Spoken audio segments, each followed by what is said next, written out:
कई वर्ष पुरानी बात है। एक खूबसूरत से शहर में मिडास नाम का राजा अपनी पत्नी और बेटी के साथ रहा करता था। राजा मिडास बहुत लालची था और उसके पास बहुत सारा सोना था। उसे अपने सोने से बहुत प्रेम था। उसे सोना इतना पसंद था कि अपनी बेटी का नाम भी उसने सोनपरी रख दिया था। अपने जीवन में राजा को सिर्फ दो ही चीजें सबसे प्रिय थी, एक सोना और दूसरी सोनपरी। वो अपना सारा सोना एक तहखाने में रखता था और हर रोज उसे गिनता था। उसकी इस आदत पर रानी कहा करती थी कि महाराज, आप ऐसे हर रोज अपना सोना गिनेंगे तो एक दिन ये सारा सोना गायब हो जाएगा। रानी की इस बात पर राजा मिडास बहुत नाराज होता था। वो कहता कि रानी, इस सोने का महत्व तुम नहीं समझोगी। दुनिया में सोने से ज्यादा खूबसूरत और कीमती कुछ नहीं है। हर रोज राजा अपना सोना गिनता और सोने के लिए उसका मोह बढ़ता ही जाता। साथ ही दिन ब दिन राजा और लालची होता जा रहा था।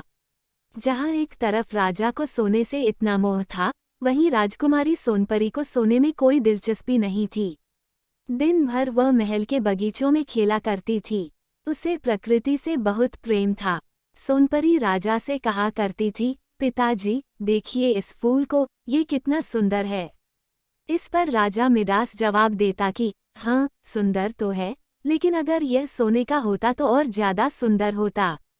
सोने के लिए राजा मिडास की लालच इतनी बढ़ती जा रही थी कि वह दुनिया का सबसे अमीर व्यक्ति बनना चाहता था।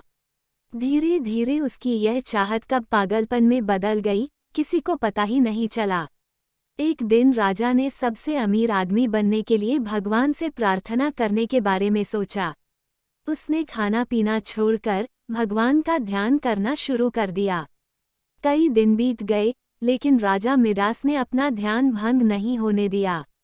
उसकी इस प्रार्थना से भगवान प्रसन्न हुए और उसे दर्शन देने पहुँचे। भगवान ने कहा कि बताओ, तुम्हें क्या वरदान चाहिए। राजा ने कहा, भगवान, मुझे ऐसी शक्ति दो कि जिस भी चीज को मैं स्पर्श करूं, वह सोने की बन जाए। भगवान ने उसे वरदान दे दिया और कहा कि एक बात हमेशा याद रखना कि सोने से तुम हर खुशी नहीं खरीद सकते। ऐसा कहकर भगवान गायब हो गए और राजा खुशी के मारे झूम उठा।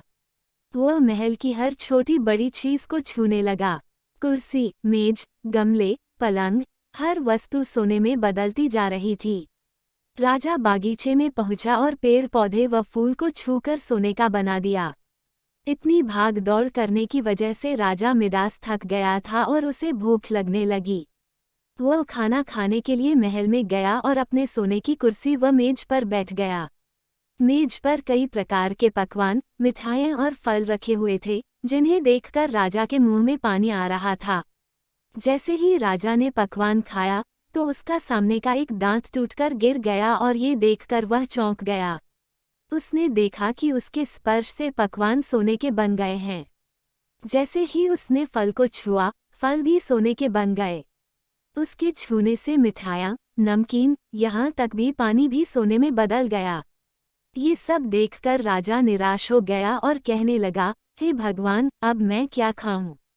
अपने पिता की आवाज सुनकर सोनपरी दौड़ती हुई आई। उसने देखा कि उसके पिता बहुत परेशान हैं। पिता की यह परेशानी उससे देखी न गई और उन्हें सांत्वना देने के लिए उसने राजा को गले से लगाना चाहा। इससे पहले कि राजा कुछ कह पाता, राजकुमारी सोनपरी ने राजा को छू लिया और उसे छूते ही वह सोने की बुत बन गई। अपनी बेटी का ये हाल देखकर राजा मिडास जोर जोर से रोने लगा। इस सब के बाद राजा ने भगवान से फिर प्रार्थना की। जब भगवान प्रकट हुए तो राजा ने कहा, हे ईश्वर, मुझे यह वरदान नहीं चाहिए। मैं बहुत लालची हो गया था, लेकिन अब मुझे अपनी गलती का एहसास हो गया है। कृपया करके मेरी सहायता करें। राजा की बातें सुनकर भगवान ने वरदान वापस ले लिया और सब कुछ पहले की तरह हो गया। राजकुमारी सोनपरी फिर से बगीचे में खेलने लगी और उसके साथ राजा मिडास भी प्रकृति का आनंद उठाने लगे। इसके बाद राजा ने अपने तहखाने पर ताला लगा दिया और हर रोज सोना गिनना भी बंद कर दिया। कहानी से सीख। इस कहानी से यह सीख मिलती है कि कभी लालच नहीं करना चाहिए, क्योंकि लालच बुरी बला है और उसका फल हमेशा बुरा ही होता है। सुनने के लिए धन्यवाद। मेरा चैनल सब्सक्राइब करें, लाइक और शेयर भी करें। धन्यवाद।